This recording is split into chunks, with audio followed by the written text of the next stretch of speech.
we're asked to balance this chemical equation. Let's start with one of the propanes. That means we have 3 carbons. In the reactant side, we need 3 CO2 molecules, because that's where the carbon goes. A total of 6 hydrogens means that we are going to need 3 water molecules. And now we have a total of 6 plus 3, 9 oxygens, which means we have 9 halves of an oxygen molecule. We can't stop here.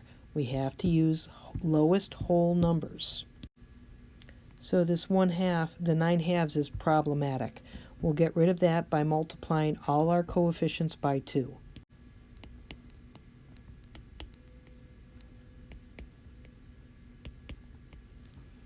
And we're done. In grading this problem, I just look at what is obviously your intended answer.